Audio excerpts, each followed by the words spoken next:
Bonjour à vous. Aujourd'hui, on va voir comment est-ce que je fais mes vidéos. Bien sûr, mes techniques ne sont pas professionnelles et c'est bien plus pour vous montrer comment est-ce que je fais plutôt que vous faire un véritable tuto. Bref, c'est parti. Déjà, on va devoir choisir un thème de vidéo. J'ai un petit bloc-notes avec quelques idées, mais c'est pas avec ça que je les trouve. La meilleure méthode, c'est tout simplement d'attendre et de réfléchir et surtout de noter à chaque fois qu'on a la moindre idée. Et si je n'ai pas d'idée de vidéo, je joue ma carte piège manque d'originalité en continuant une série déjà faite, comme par exemple les compilations de mèmes français. Ou alors je sors quelque chose d'original et de complètement différent qui sort de la ligne directrice de ma chaîne YouTube en faisant cette vidéo par exemple. Ensuite, on va devoir faire des recherches pour pouvoir commencer à écrire. Bien sûr, ce n'est pas obligatoire. Pour cette vidéo par exemple, je n'ai fait pas de recherche ou très peu car c'est un sujet que je connais extrêmement bien. Sinon, il n'y a pas de magie ou de technique particulière. Il suffit juste d'aller sur plein de sites différents histoire d'avoir les informations les plus fiables possibles. Je note tous les sites sur lesquels je vais pour pouvoir les mettre dans la description en cas de besoin. Bon, ça malheureusement je le fais pas assez parce que j'oublie souvent, mais c'est quelque chose qui est vraiment cool à faire. Ensuite, il va falloir écrire la vidéo. C'est un moment que beaucoup de youtubeurs préfèrent parce qu'on peut exprimer toute sa personnalité et son talent en écriture. Bon, certains sont meilleurs que d'autres et je vous laisse juger si je suis bon ou pas.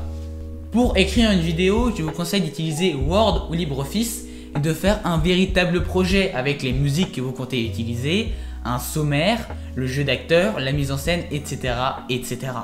Bien sûr, vous n'êtes pas du tout obligé de faire ça, mais ça va vous faire gagner énormément de temps et ça sera beaucoup plus pratique pour présenter le projet à un autre youtubeur ou une marque par exemple.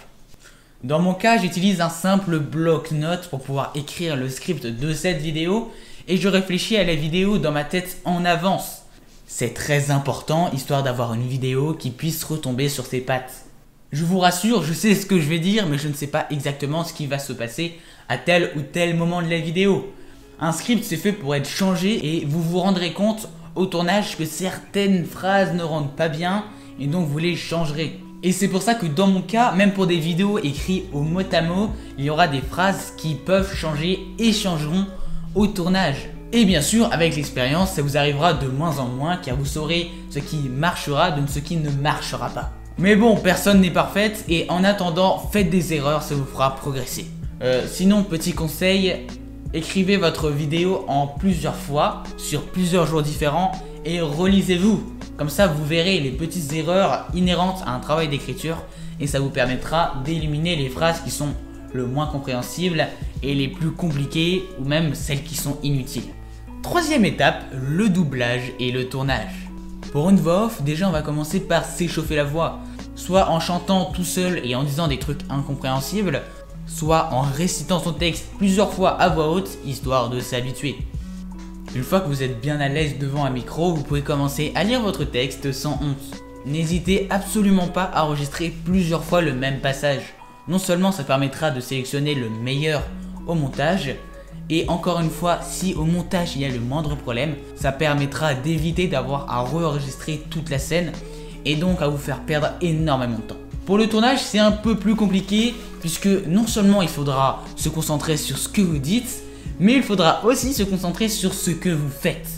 Pareil, il faudra s'échauffer la voix et surtout être à l'aise devant la caméra. En voix off, ce n'est pas très compliqué puisque personne ne vous regarde, mais en vidéo, faut faire attention à ce qu'on fait. Faut pas se gratter ou faire des choses du genre et avoir une conduite clean, si je puis dire. Aussi, la personnalité est très importante, donc soyez naturel si vous voulez être à l'aise. Et après, si vous êtes fort, vous allez peut-être développer deux personnalités différentes. Ça, même si ça fait une phrase de schizophrène, c'est complètement normal. Vous n'allez jamais vous comporter de la même façon avec vos parents et vos amis qu'avec YouTube par exemple. Une fois que vous avez fini de tourner votre vidéo, il va falloir faire quelque chose de très important et de très long, le montage. C'est une partie que je trouve personnellement pas très fun à faire. C'est très long, c'est pas intuitif du tout et ça demande beaucoup d'expérience pour pouvoir faire un joli montage. Personnellement, j'utilise l'iconique Adobe Premiere Pro qui, même s'il n'est pas du tout intuitif, est logique en lui-même. Au fur et à mesure que je l'utilisais, je me suis même surpris à chercher à quoi servait tel bouton et quelle fonction. Il permet de faire beaucoup de choses. Par exemple, ce qu'ils appellent les keyframes sont ultra pratiques pour pouvoir faire du mouvement ou une animation. Parmi tous les logiciels de montage que j'ai utilisés, juste pour les keyframes, il en vaut le coup. Vous pouvez faire beaucoup de choses et la compatibilité avec la suite Adobe le rend juste parfait avec Adobe After Effects pour faire des effets spéciaux par exemple. Mais bon, il n'y a pas de secret, la meilleure façon pour faire un bon montage, c'est de se taper des heures de tutos sur YouTube et de perdre son samedi complet pour pouvoir faire un montage d'une vidéo. Et même si je n'aime pas beaucoup cette étape, le feeling est juste incroyable quand tu commences à faire le montage vers 10h voire même 14h, le moment où le soleil est à son maximum, et une fois que tu as fini tout ton montage, tu te rends compte qu'il fait nuit et que tes amis t'ont déjà appelé 43 fois pour t'inciter à jouer. Et puis une fois que vous avez fini votre vidéo et qu'elle est prête, il suffira de faire l'étape la plus simple, la description et la miniature. Pour la miniature, je ne saurais pas trop vous expliquer, vous avez juste qu'à regarder les miniatures de mes anciennes vidéos et vous vous rendrez compte bien facilement de ce que je fais comme miniature. Ah oui, et pour la description, pas de magie, il suffira juste de faire quelques phrases pour expliquer le principe de votre vidéo. Et puis dans mon cas, je recopie la description, je mets à jour les informations, c'est quelque chose de vraiment rapide et de pas compliqué à faire. Pour la pub, il suffira juste de spammer les serveurs Discord dans lesquels vous êtes. Faites attention quand même puisque vous pouvez faire bannir pour spam. Demandez toujours l'avis avant. Voilà, vous avez sorti votre vidéo, reposez-vous bien car dans un jour il faudra recommencer et le cycle continuera jusqu'à la mort de votre chaîne. Bref, abonnez-vous, rejoignez le serveur Discord, rejoignez aussi la chaîne Twitch. D'ailleurs merci à Riplon qui a donné 2,43 $. Et on se revoit la semaine prochaine. Salut à tous, c'était Skinny, ciao.